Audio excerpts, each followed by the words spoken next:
오늘 말씀은 다윗이 도망자의 신세로 지낼 때 있었던 말씀입니다. 그가 얼마나 비참한 심정까지 가게 되었는지를 우리가 오늘 좀 살펴보려고 하는데요.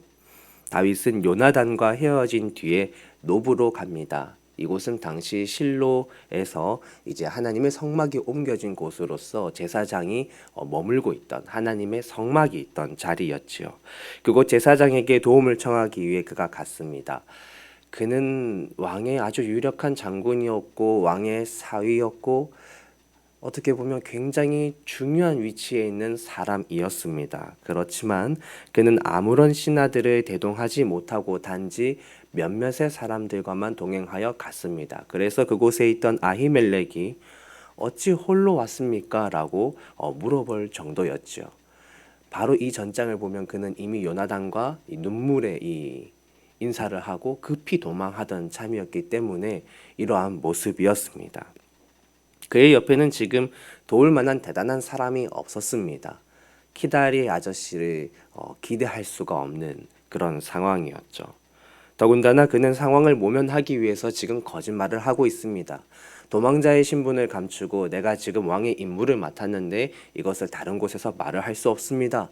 라고 지금 얘기를 하고 있죠. 그가 도망자의 신분을 밝힐 수 없다라는 것은 하나님의 성막에 나아가서도 밝힐 수 없다라는 것은 지금 그가 믿을 사람이 없다라는 것입니다. 어느 곳으로 나아가도 자신의 처지를 보호해 줄 사람이 과연 이 사람이 맞는가? 확신을 할 수 없었던 것이죠. 그런 상황 속에서 그는 오늘 말씀을 보면 굶주렸습니다. 굶주려서 당장 수중에 먹을 것이 없었기 때문에 그곳에는 제사장이라고 뭐 그렇게 먹을 것이 있었겠습니까?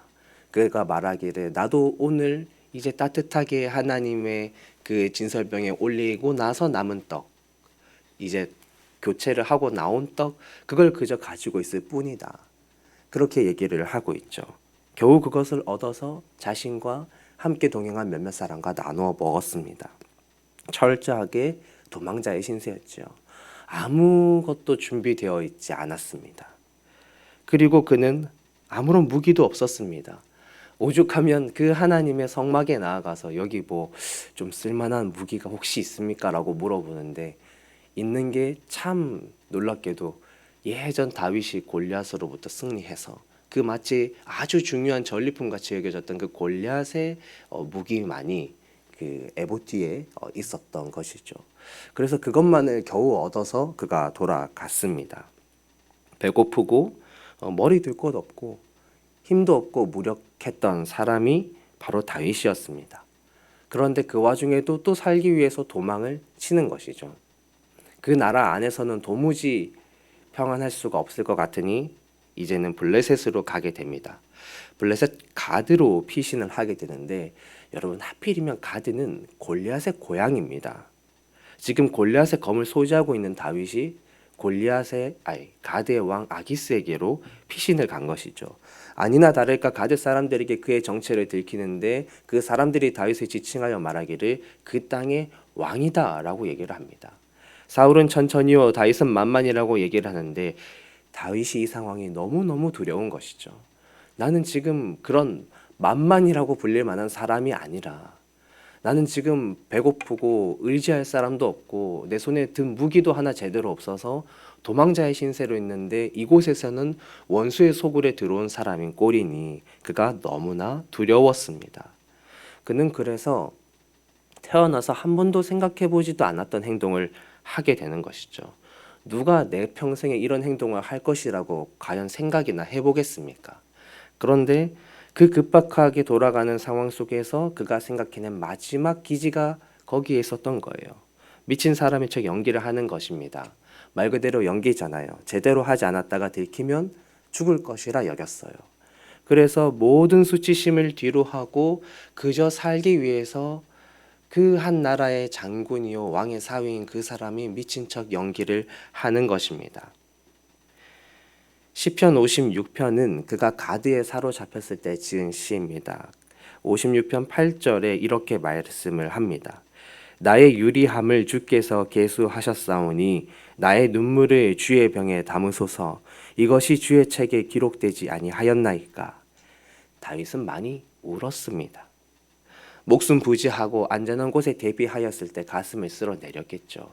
가슴 쓸어내리면서 울었을 것입니다. 너무 서럽고 억울하잖아요.